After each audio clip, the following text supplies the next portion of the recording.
Et si je vous disais que cette course va vous réserver de belles surprises à son arrivée? Ce ne serait peut-être pas une surprise, n'est-ce pas? D'accord, c'est une course de plat, nous sommes à Longchamp, nous sommes en course 4, mais voici ce que vous ne savez pas. Le cheval qui ne gagnera pas la course se situera dans cette zone-ci. Oui, messieurs, parmi les 3 premiers favoris. C'est lequel?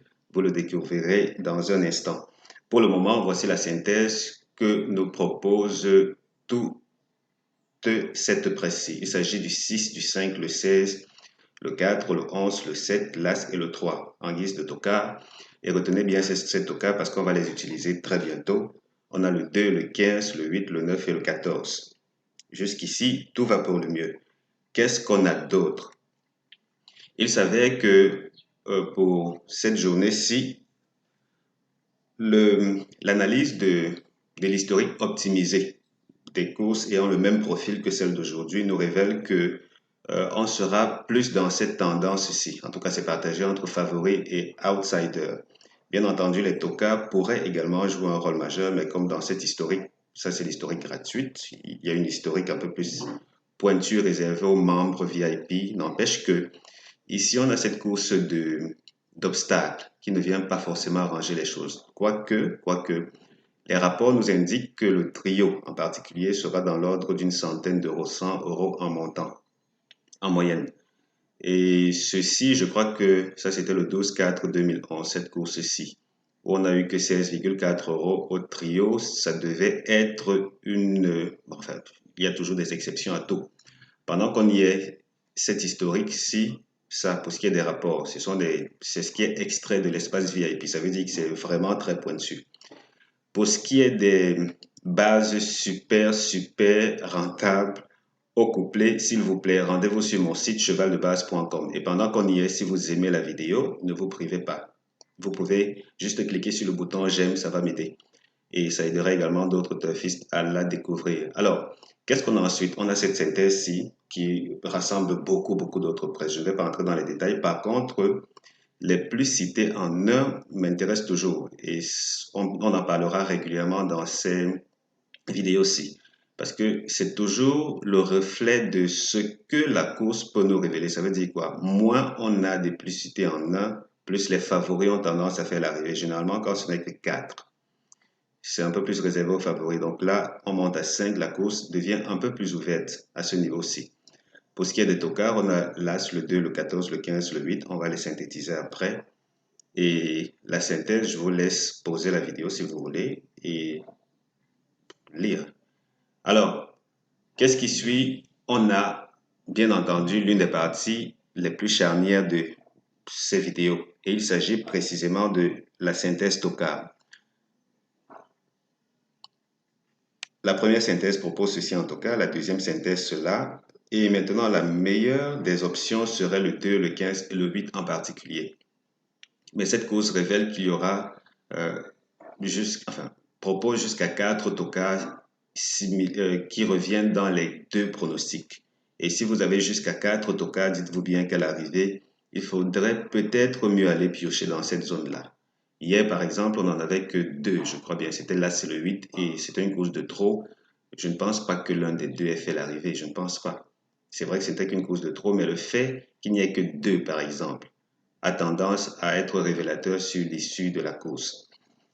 Je vous laisse regarder les autres vidéos avec votre bic à main, histoire de vous faire une petite idée.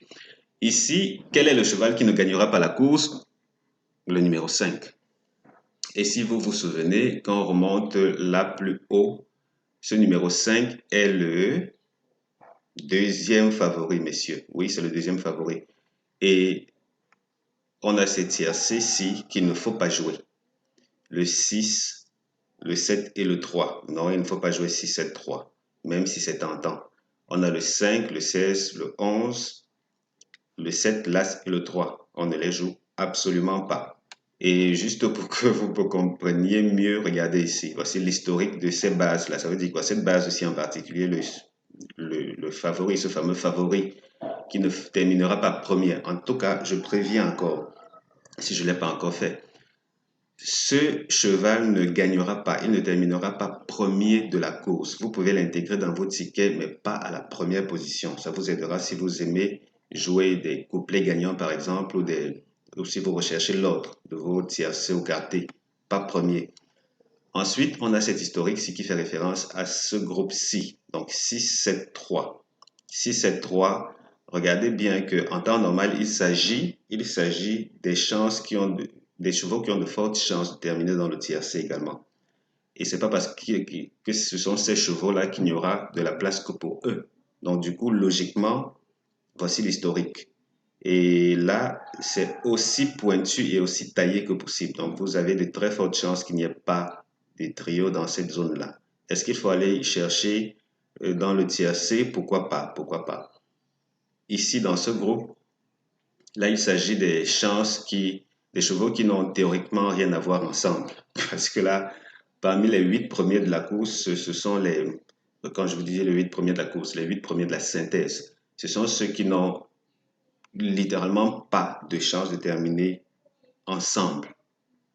Et vous voyez, l'historique en dit très long. Et pendant qu'on y est, ces historiques-ci, ces deux-ci en particulier, sont issus strictement des courses support quinté, de l'historique de ma base. Ah, désolé pour le bruit. Donc, ici, on a cela, plus orienté deuxième, quatrième de la course. Il faudra peut-être les voir au niveau du The Show ou du The Couillon si vous jouez chez The Turf. Et ici, pour terminer, on a cette synthèse-ci qui reprend les premières chances de la course, donc le 6, le 5, le 16 et le 4, ça ce sont les premières chances. Les secondes chances, on a le 11, le 7, l'As et le 3. Et comme super base couplée, n'hésitez pas, rendez-vous sur mon site chevaldebase.com. Vous y trouverez pas mal de bases super performantes. Et oui, elles sont gratuites. Et tout naturellement, vous avez également d'autres pronostics pour les autres courses de la Réunion 1. Des pronostics issus également des synthèses des chevaux que vous avez vus un peu plus haut là. Donc c'est tout pour la journée d'aujourd'hui. Juste à titre de rappel, je préfère peut-être sortir sur cet écran, c'est pour que vous l'ayez toujours à l'œil. On ne joue pas ces chevaux-ci, on ne les joue pas. Et tout naturellement, les meilleures chances se trouvent ici. Ça va vous aider pour vos tickets. Si vous voulez vous abonner à la chaîne, n'hésitez pas. Si vous avez aimé la vidéo, cliquez sur le bouton j'aime, s'il vous plaît. Et tout naturellement, si vous voulez devenir l'un de mes membres VIP, ça coûte 17 € par mois. Rendez-vous sur mon site, vous aurez toutes les informations pour le faire. Sur ce, je vous dis à demain pour une autre vidéo.